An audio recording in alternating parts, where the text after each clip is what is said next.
வணக்கம். டயட் இந்த வார்த்தைய கேட்டாலே உடனே நம்ம மனசுக்கு வர்றது என்ன? சர்க்கரை, கொழுப்பு, கேலரிஸ், கரெக்டா? ஆனா நம்ம சாப்பாட்டு தட்டுல நம்ம கண்ணுக்கு தெரியாம ஒரு முக்கியமான விஷயம் ஒளிஞ்சிருக்கு. நாம அத சுத்தமா மறந்துட்டோம். வாங்க அந்த ரகசியம் என்னன்னு இன்னைக்கு பார்க்கலாம். நம்ம ஹெல்த்த பத்தி யோசிக்கும்போது எப்போதுமே சர்க்கரைய கம்மி பண்ண, கொழுப்ப கட் பண்ணுன்னு தான் யோசிக்கிறோம் இல்லையா? ஆனா விஷயம் அவ்ளோதானா? ஒருவேளை நம்ம ஆரோக்கியத்தோட ஒரு பெரிய திறவுகோலியே நம்ம கவனிக்காம விட்டுட்டோமோ? ஆமாங்க, நாம பேச போறது மென்னு சாப்பிடுறத பத்தி. என்னது மெல்றதா? இதுல என்ன பெருசா இருக்குன்னு நீங்க நினைக்கலாம். ஆனா புது சயின்ஸ் என்ன சொல்லுதுன்னா, நாம என்ன சாப்பிடுறோங்கிறத விட அதை எப்படி சாப்பிடுறோங்கிறது தான் ரொம்ப ரொம்ப முக்கியமா. வாங்க இது எப்படின்னு கொஞ்சம் ஆழமா பார்க்கலாம். இன்னும் கொஞ்சம் ஆழமா போவோம்.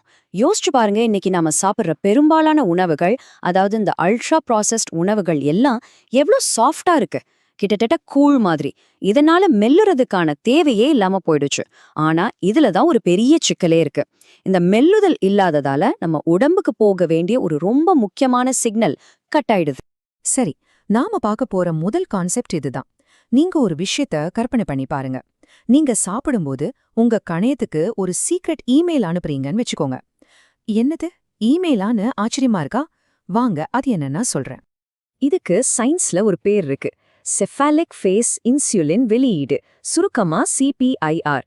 பேரு தான் கொஞ்சம் கஷ்டமா இருக்கு, ஆனா விஷயம் ரொம்ப சிம்பிள்.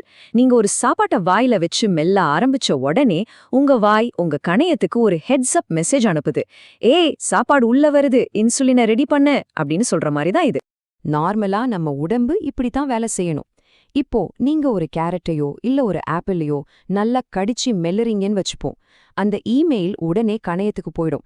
இன்சுலின் கரெக்டா சரியான நேரத்துல வந்து ரத்தத்துல கலக்கிற சர்க்கரைய அழகா மேனேஜ் பண்ணிடும். எல்லாம் ஒரு டீம் ஒர்க் மாதிரி பக்காவா நடக்கும். ஆனா இதுக்கு நேர் மாறா நாம ஒரு ஸ்மூதியோ இல்ல ஜூஸையோ குடிக்கும்போது என்ன நடக்குதுன்னு பாருங்க. அந்த இமெயில் போறதுக்கே வாய்ப்பில்ல. சக்கரை நம்ம ரத்தத்து கூட ஒரு சுனாமி மாதிரி திடீர்னு பாயுது. இத பார்த்து நம்ம கணையம் பதறி போய் என்ன பண்றதுன்னு தெரியாம அவசர அவசரமா தேவைக்கு அதிகமா இன்சுலின் கொட்டுது. இது நம்ம உடம்புக்குள்ள நடக்கிற ஒரு சின்ன எமர்ஜென்சி மாதிரி. இப்படி அடிக்கடி நம்ம கணையத்தை அவசரப்படுத்திட்டே இருந்தா என்னாகும்? அதுக்கு நல்லதே இல்ல.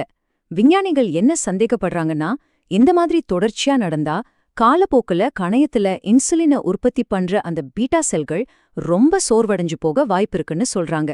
இது இன்னும் முழுசா நிரூபிக்கப்படலைனாலும் நாம கவனிக்க வேண்டிய ஒரு முக்கியமான எச்சரிக்கை மணி இது. அப்போ இந்த முதல் பகுதியிலிருந்து நம்ம எடுத்துக்க வேண்டிய முக்கியமான விஷயம் என்னன்னா, மெல்லுறதுங்கிறது வெறும் சாப்பாட்டை அரைக்கிற வேலை மட்டும் இல்ல. அது நம்ம உடம்புக்குள்ள நடக்க போற விஷயத்துக்கு ஒரு சிக்னல் கொடுக்கற ஒரு முக்கியமான தகவல் தொடர்பு.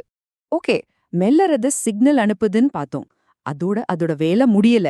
இது இன்னும் சுவாரஸ்யமானது. நம்ம வாய்க்குள்ளேயே ஒரு மருந்து தயாராகுதுன்னு நம்புவீங்களா? ஆமாங்க, உங்க வாய ஒரு மினி கெமிக்கல் லேபா கற்பனை பண்ணிக்கோங்க. இந்த கெமிக்கல் லேபோட சூப்பர் ஸ்டார் யார தெரியுமா? Nitric oxide. இந்த ஒரு மூலக்கூறு நம்ம இதய ஆரோக்கியத்துக்கு ரொம்ப ரொம்ப முக்கியம். இது என்ன பண்ணோம்னா நம்ம ரத்த குழாய்களை ரிலாக்ஸ் பண்ணி பிளட் பிரஷரை கண்ட்ரோலா வச்சுக்க பெரிய அளவுல உதவுது. இத ஒரு உதாரணத்தோட பார்க்கலாம். நீங்க கீரைய நல்லா மென்னு சாப்பிடும்போது என்ன நடக்குது? அது நம்ம நாக்குல இருக்கிற நல்ல பாக்டீரியா கூட நல்லா கலக்குது. இந்த கலவை தான் இதயத்துக்கு தேவையான நைட்ரிக் ஆக்சைட உருவாக்குது. ஆனா அதே கீரைய ஒரு ஸ்மூதியா போட்டு சட்டுன்னு குடிச்சிட்டா அந்த பாக்டீரியாவுக்கு வேலை செய்யறதுக்கு நேரமே கிடைக்காது. இதனால நைட்ரிக் ஆக்சைடு உருவாகிறதே இல்ல. அதாவது நம்ம உடம்புக்கு இயற்கையா கிடைக்கிற ஒரு பெரிய ஹெல்த் பெனிஃபிட்ட நாமளே மிஸ் பண்றோம். இதுக்கும் சயின்ஸ்ல ஒரு பெரிய பேர் இருக்கு. Entero salivary nitrate nitrite nitric oxide பாதை. அப்பா, பேரு தான் இப்படி பயமுறுத்துற மாதிரி இருக்கு, ஆனா விஷயம் ரொம்ப சிம்பிள். அதே சமயம் ரொம்ப பவர்ஃபுல். சுருக்கமா சொல்லணும்னா, அந்த மேஜிக் உங்க வாய்க்குள்ள நடக்கணும். நல்லா மிக்ஸ் பண்ணாதான் உடம்பு ஃபிக்ஸ் ஆகும். சோ நீங்க நல்லா மென்னு மிக்ஸ் பண்ணி சாப்பிடணும். சரி, இப்ப நம்மளோட மூணாவது ரொம்ப முக்கியமான பாயிண்ட்டுக்கு வந்திருக்கோம். இது நம்ம உடம்போட பழங்கால டிசைனுக்கும் நம்மளோட இந்த நவீன உணவு முறைக்கும் நடுவுல நடக்கிற ஒரு பெரிய போராட்டத்தை பத்தினது. பாருங்க, இயற்கை நம்ம சாப்பாட்டுக்கு ஒரு கேட் கீப்பரை வச்சிருந்தது. அது வேற ஒன்னும் இல்ல, உணவோட அந்த கடினமான தன்மைதான். அந்த கேட் கீப்பரோட வேலை என்னன்னா, நம்ம எவ்ளோ வேகமா சாப்பிட்றோன்னு கண்ட்ரோல் பண்றது.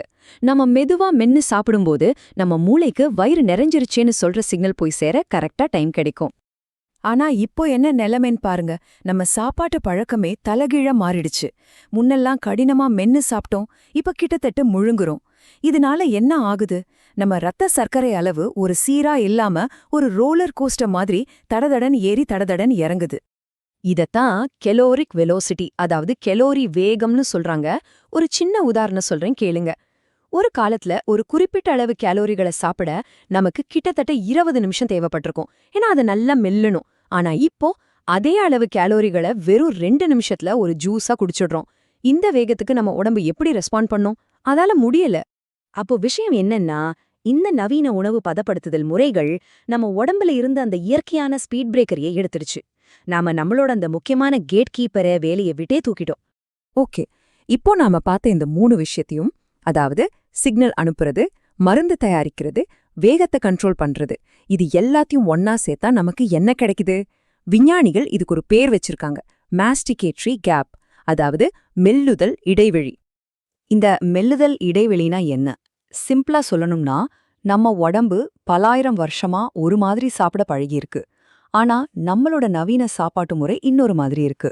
இந்த ரெண்டுக்கும் நடுவுல இருக்கிற பெரிய கேப், அதாவது அந்த பிளவு தான் இந்த மாஸ்டிகேட்டரி கேப். ஆக இன்னைக்கு நாம கத்துக்கிட்ட 3 முக்கியமான விஷயங்கள் என்னன்னா, 1, மெல்லுறது உங்க மெட்டபாலிசத்துக்கு ஒரு முக்கியமான சிக்னல் கொடுக்குது. 2, அது உங்க வாய்க்குள்ள இருக்கிற கெமிஸ்ட்ரியே மாத்தி உடம்புக்கு நல்லது செய்யுது. 3, நீங்க எவ்வளோ சாப்பிடுறீங்க, எவ்வளோ வேகமா சாப்பிடுறீங்கன்றத கண்ட்ரோல் பண்ணுது. சரி, இதுக்கெல்லாம் என்னதான் தீர்வு? பெரிய பெரிய டயட்லாம் ஃபாலோ பண்ணணுமான்னு கேட்டா தேவையே இல்ல. தீர்வு ரொம்ப சிம்பிள். உங்க பற்களுக்கு கொஞ்சம் வேலை கொடுக்கற மாதிரி கொஞ்சம் ஃபைட் பேக் பண்ற உணவுகளை தேர்ந்தெடுங்க. முறுமுறுப்பான, கொஞ்சம் கடினமான, நார்ச்சத்து நிறைஞ்ச உணவுகள், உதாரணத்துக்கு காய்கறிகள், நட்ஸ், பழங்கள். கடைசியா இந்த ஒரு கேள்வியோட நான் இந்த பகுதியை முடிக்கிறேன். ஒருவேளை நம்ம தேடிட்டு இருக்கிற அந்த பெஸ்ட் டயட் ஹேக் நம்ம சாப்பாட்டு தட்டுல இல்லாம நம்ம தாடையில தான் ஒழிஞ்சிருக்கோம்? ஒரு நிமிஷம் யோசிச்சு பாருங்க.